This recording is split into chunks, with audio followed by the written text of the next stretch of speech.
What's up, everyone? DJ here at Top Deck Cards and Games, and we're doing another deck profile today. Today we've got the Adamancipators coming at you guys.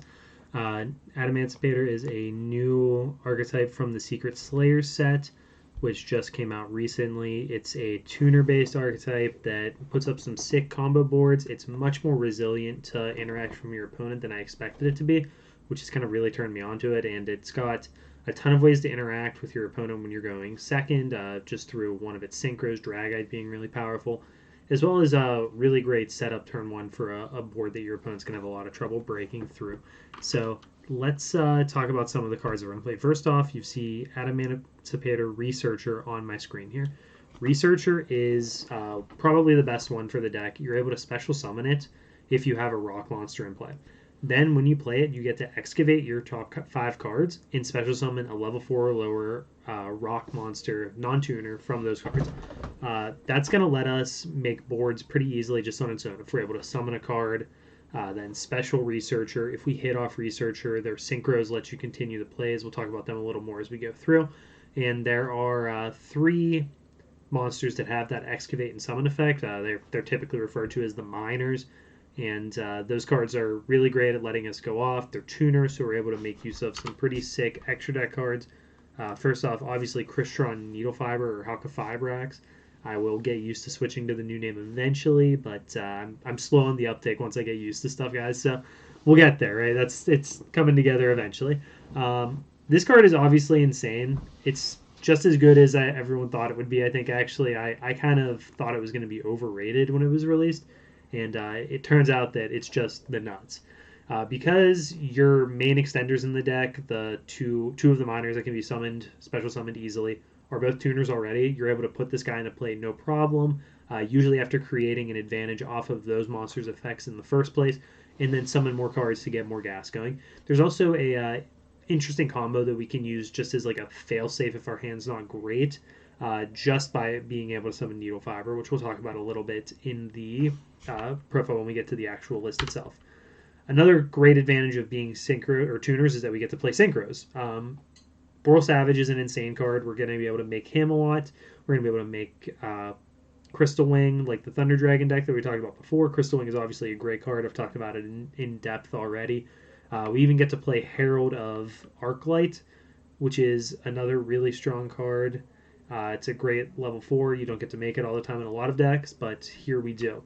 And one of the other things that I really love about this deck that not a ton of decks I've played with really get to make advantage of, I know we just had Rock BA, which played this card a lot, and I think it was sort of the real reason that deck was playable even. We've got Block Dragon. We benefit now from Block Dragon. We don't need to play multiple copies to find it. We can get it off of a Union Carrier, attach it to one of our monsters, and then if we synchro or link that guy away, we get to search with Block Dragon. We can still summon Block Dragon back to the field. So this card lets us refuel our hand really easily for our play the next turn if our opponent might break our board, as well as just being an extender if we're able to summon it. So really an awesome card. It's insanely good. It took years for it to be playable, but we've got good rocks, we've got good earth, so we finally made it. Let's talk about the list itself, actually. So over here I've got the deck separated sort of by normal summons / starters, then our extenders, and broken down by that. First off, we've got 3 copies of Doki Doki. Doki Doki is an interesting card because it does make us very weak to hand traps. It is the only thing in the deck that really makes me regret not playing Called by the Grave, just because a lot of the hand traps interact very unfavorably for us with this guy.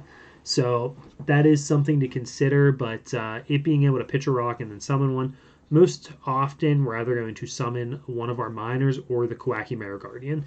Guardian is a great normal summon because if we have multiple extenders, we can leave it in play. So it can negate a monster's effect. And what that's going to do for us is make it so we can't get Nibiru'd. Nibiru is not the end of the world for this deck. We have a lot of things that we can make that let us stop it. And it gives us a rock token so that we do have some ways to extend through it. Shout out to my boy Ross for keying me into that because I didn't think about that previously. But it's very important that we can stop that. That's what I'm seeing right now is that that's one of the most played hand traps, which is kind of why I'm not super high on Called by the Grave right now, but I am high on Kawaki Mare Guardian. Next, we've got 3 copies of the Dragite Crystal. This is the best crystal, and it's not even close. When it's summoned by an Adamancipator effect, we get to draw a card. So if we hit it with any of our minors, we get an extra card. We've got 2 bodies in play, and we can start doing our combos from there.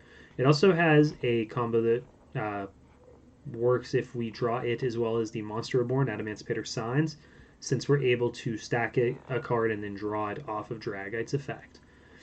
Finally, we've got 1 copy of Raptite. What I was looking for was just an additional level 4 rock monster that could be summoned off of our minors. Raptite is okay. It lets us stack our deck with a rock monster from our hand or graveyard, so we're able to put something back on top, especially if games get a little bit grindy. I think there's a lot of value there since we're able to ensure that our next minor hits on a turn. Even if a game isn't grindy, really, after we make a synchro or something, we can use that to ensure we hit and we keep our stuff going. But frankly, it's just not impressive. I wanted to make sure I had 10 hits for the minors on non-tuner monsters. Frankly, I would have liked 11 actually when I was running it in the hypergeometric calculator. 11 is really the minimum of where I wanted to be. That being said, I wasn't loving the way my list looked with all of those normal summons that don't do anything, and I couldn't find another level 4 rock that I was super happy with, so I didn't make that switch. But if there's anything you guys could recommend, let me know. But that being said, this one's better than the fire one, better than Leonite by a fairly wide margin. First off, because we're not extra decking Leonite right now, we are extra decking Raptite. So that grind ability between the two to put the synchro back in your extra deck is relevant, as well as the relevance of having a wind monster in your graveyard for Raptite so we can use it as a DD Crow during our opponent's turn. Next up, we've got our minors. First up is Analyzer. I have this one listed first because it is going to be a normal summon most of the time. Its special summon effect is only if your opponent controls a monster when we don't. Actually, we don't have to. It's not like a Cyber Dragon. It's just our opponent has a monster. So that's interesting. But still, when we're going first, we're not going to be able to use that too often. So realistically, we want to normal summon this guy, or this guy. Some situations, it'll be fine to normal summon Dragite. If we have an extender, it's perfectly fine. But those are our best normal summons. We still are maxing out on Analyzer despite it not being a extender because it is our best normal summon, I think. Just being a tuner, level 4 is very relevant, and it's able to make 1 card needle fiber sometimes, so we can get away with stuff with some of our weaker hands. We also have 3 copies of Researcher and Seeker. These cards are pretty close to functionally the same. Seeker requires your monster in play to be an Adamancipator monster instead of a rock, so it is a little bit harder to play, but that's fine. We also have 3 copies of Dino Wrestler Colosilate. Yeah, it's a level 2 tuner. It's an extender. We get to summon it before we start comboing to put another tuner in play so that we can summon more of our synchros. I'm not sure 3 of these is the right number. I've messed around with 2 playing cards like a Monster Reborn or a Foolish Burial. In fact, I feel pretty confident that the Monster Reborn probably is better, and that's an oversight on my part. But the nice thing with this one is that you are able to start your turn with it. If you draw kind of a bricked hand, you summon it, you special it, then normal summon maybe a Dragite or your Raptite if you draw it, and you can at least make an Adamancipator Synchro and the Dragite or Raptite that we play, and see if you can fish from there. We also have 2 copies of Gigantes. These are good extenders if we want to make Dweller or Gallant Granite. They also are good to search off of Block Dragon. I don't think we want 3. You could get away with playing 1, but I'm happy with the 2. To go with our Needle Fiber, we have a copy of Jet Synchron and a copy of Mecha Phantom Beast O-Line. You're going to get tired of seeing these in decks, I'm sure. They're just going to be very familiar because they're kind of ubiquitous in Needle Fiber decks. Finally, we've got our 1 copy of Block Dragon. As I mentioned, we don't have to play multiples since we can find it with Union Carrier. An option is even to play Foolish Burial if we wanted to find it. Finally, we've got 3 Ash Blossoms, just my hand trap of choice here. We could play a lot of different options, but I wanted some defensive cards, so we have these as well as the impermanences that are right down below it. I couldn't bring myself to sort the deck without Monster Spell and Trap in order, but I like this compromise where they're right next to each other here. For our spells, we've got 3 copies of Adamancipator Signs. This is the best spell we can be playing. It's a Monster Reborn that then lets us stack a level 4 or lower rock on top of our deck so that we're able to guarantee we hit off of our Minor's Excavates. We've also got 3 copies of Pot Desires as well as a copy of Upstart Goblin for consistency. Extra deck, let's talk about. I've got a copy of Dragite. This is a spell or trap negate, and when we're going second, it lets us excavate our top 5 and bounce cards equal to the number of rocks we hit. Raptite is the better of the two level 6 Adamancipator synchros, I think. This one lets you special summon a rock from your top 5, whereas Leonite adds an Adamancipator card to your hand. This just has more hits. It puts things directly onto the board. With Leonite, you can hit something that you've already summoned and you're stuck, whereas with Raptite, it's just going to get into play. There's definitely an argument for playing both, which I wouldn't be against. This is just where my testing has kind of landed me for right now. For our two big synchros, we've got BORRELDAD Savage and Crystal Wing. These are both extremely good. You're going to make Crystal Wing using your Raptite a lot of the time, which puts it into your graveyard. If we have that Raptite rock, we're able to recycle it, but not a huge priority. Then finally, we've got Herald of the Arclight. Very easy to make with the deck, especially with Mecha Phantom Beast in here making those tokens and being a level 2 as well. So a lot of options there. We can get all of those negates on our board, those 4 synchros, not consistently, but some percentage of the time. We've also got a copy of Abyss Dweller, which is just game over against a number of decks. One copy of Gallant Granite to help us search stuff out. This is a nice one just to find some rocks from our deck.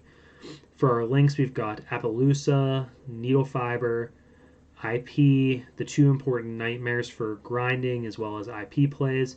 Then a copy of Aradin, Almirage, and Union Carrier. Carrier is obviously going to get that Block Dragon, like I mentioned before, as well as if we needed to put something else in our graveyard for whatever reason, though I haven't really run into those situations. Almirage lets us link away Dragite if we draw it, so that we can reborn it with Adamancipator Signs, stack a card, and then draw it so that we can start comboing.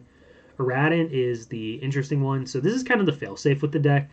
Guys, if you're able to summon Needle Fiber, you can get your Jet Synchron, synchro them away or blink them away, for Aradin.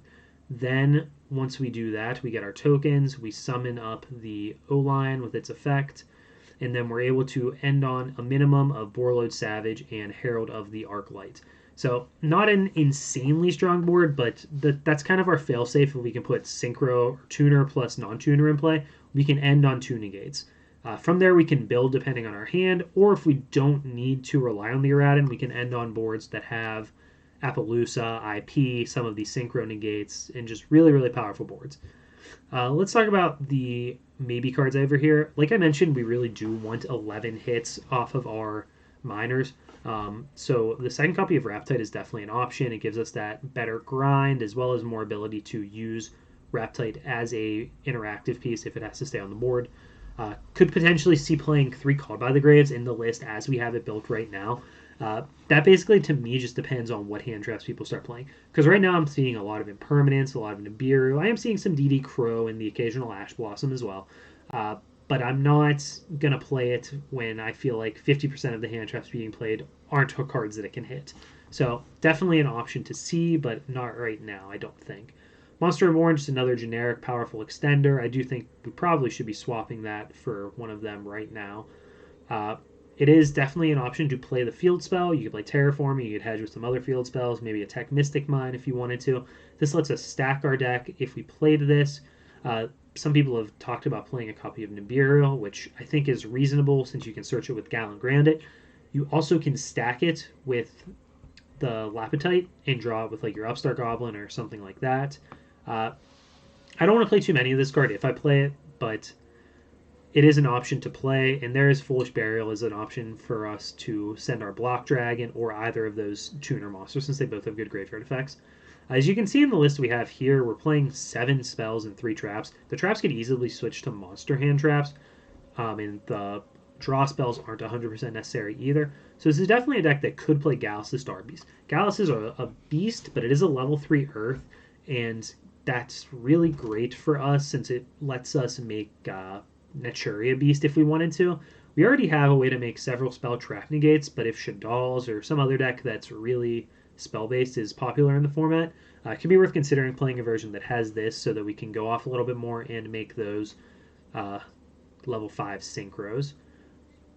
Sentry Soldier of Stone is another interesting one. This is another card that we could play as our other normal summon, and it does buff Foolish Burial as well if we chose to play it. It's a graveyard effect. It can come back. It is a level 3 like Gallus, so if we wanted to play Nap Beast, we could. I just wasn't too impressed with it when I was playing with it. Level 3 is not as great, and I'm not extra decking Nap Beast right now, but for a normal summon anyway, I should say. but it does have those options. It is a decent card, so it's definitely something to consider. I already talked about the Nibiru a little bit, but definitely an option for us to have more interaction. I chose not to main it because I just don't want to go first and have it in my hand. I don't think it's a great failsafe. If we wanted to play one so we could search it with Gallant Granite and Awkward Hands, I'm not against that as an option, but I don't think it's necessary. Kind of on the same note, we could play a copy of Saravis with Herald of the Arclight. We're able to search it to give ourselves sort of an extra negate or interaction when we make those boards that have Herald. I don't think that's bad, but the card just sucks so much to draw. It's just like it does nothing. It's really specific on when we're able to use it as interaction, even. So, like, I don't know. I don't think we want to play that big of a brick, but if we went deeper maybe and we were playing like the Galluses or something and we were just trying to get more monsters in our deck, that's definitely an option.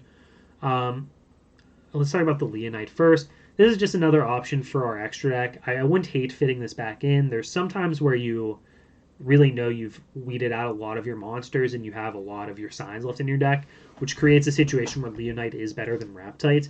We never really want to leave Leonite on the board because we're not going to use its quick effect ever, so it doesn't have that upside like Raptite does, and the Raptite Rock is better than the Leonite one in my opinion. So it's not a slam dunk, but it does let us fish for more plays and combo out, and sometimes you can end with the Raptite in play as like a DD Crow and your Crystal Wing or your Savage using this as a synchro material. Depending on hands, that's a play that you could lose out on by not playing it. Finally, I want to talk about the Gogogo engine, which has been seeing play in the deck. I was putting a lot of work in with this version before I found out that was a thing. Frankly, I kind of just ignored it as a possibility when I searched the rock monsters on Duelbook and just looked through the database to see options. I didn't realize that they had really insane spell cards, so that definitely makes a difference, and that's definitely another option. Both decks end with insane boards. I don't love some of those Go-Go cards still. I don't think are very good, but it is definitely another option, and the boards it makes are insane. So I definitely think you guys should consider that version as well. If you're interested or have questions, I'm happy to talk about that one down below in the comments too. But I put a lot of work in with this one, so I wanted to share the list with you guys instead of just rebuilding for that one, even though it's been the kind of more popular one up to this point. So there's the list, guys. This deck's brand new. I think it's really awesome. I'm probably going to work on Eldritch or Edlich, whatever the heck it's called next, just because I like messing with new decks, and they're both really good. Secret Slayer somehow ended up being like a totally format-defining set, I think, which I didn't expect. I didn't see that coming at all. Then again, I didn't even realize the set was being released until I had the cards in my hand, so that always helps. But definitely something to watch out for. Let me know what you think down below. I think this deck's awesome. I think there's a lot of ways you can play it and a lot of flex slots. And I'm really excited to play it. This is probably my favorite deck I've played in, I don't know, 6-8 months, something like that. It's awesome. You guys should definitely try it out if you have the opportunity. Play it on Dueling Book or whatever you may do. So check it out. Make sure you guys hit that like button and subscribe to the channel for a ton more content coming soon. Thanks for watching.